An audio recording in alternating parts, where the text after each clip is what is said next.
Masquera say Zimbabwe, welcome to our channel, Zoom Confessions and Deep Secrets.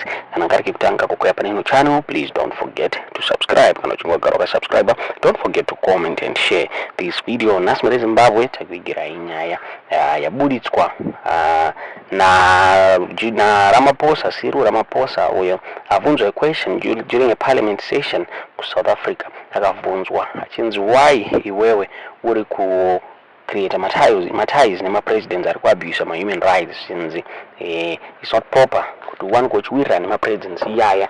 What's your relationship with the likes of President NaMnangagwa vari kuabuse ma-human rights yavanhu muri Zimbabwe? Avunzwa during a question and answer session na one of my MPs in South Africa, Trot Mungonzo, was ataurwa na Cyril Ramaphosa. In response to this question, Muhammad Zazamukufunga pamsoro penye iyi mu comment section. Honorable President, firstly, I want to celebrate our stance as consistent since democratic history of our country on facilitating human rights in the continent. And I think we've taken a forthright and a strong position in this regard. What I am wanting to understand, Mr. President, is that beyond just proclaiming the statements, how do we reconcile our position in being able to meet with leaders such as Mr. Mohamed Hamdan Dagalo, who faces some serious allegations on the basis of allegations of genocide in the early 2000s and now continues to wage war in Sudan? Equally so, Mr. President, South Africans were well treated to information about the fact that ZANU-PF were looking to advise during the elections to the South African government. Now, Mr. President, given that— Honourable Maimani, your time has expired, but you can complete your question in a sentence. So my question is, how do we move from merely speaking about human rights to condemning acts in Zimbabwe and Order, in Sudan? members, the President cannot hear the question. Mr. President. Thank you, Honorable Deputy Speaker. I'd like to say to Honorable Manyi and indeed to Honorable Hlophe that if my reference to the title is offensive, I apologize and I withdraw. So it's not a matter that one should articulate if it is found to be offensive. And I guess maybe because of having been legally trained, when you see another person who's been legally trained, you have that tendency of wanting to ascribe certain titles to them. So I apologize and I withdraw. Coming to Honorable Malema's question. No.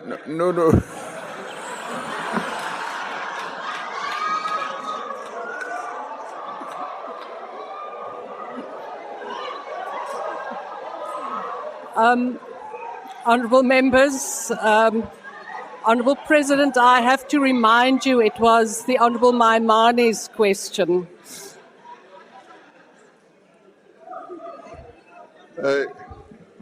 Wabona kore.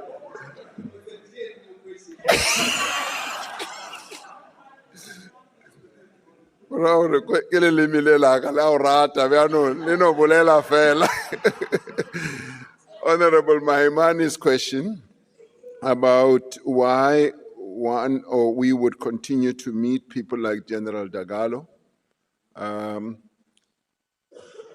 As a country, we've often said that in order to foster peace, we should be willing to meet those who are involved in conflict situations.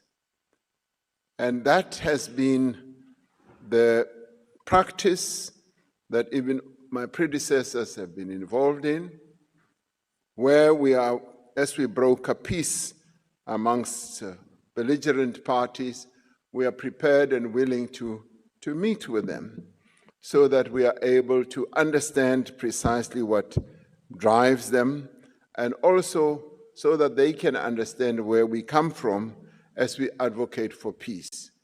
So we believe that we should not say, we will not meet this one and we will only meet this one.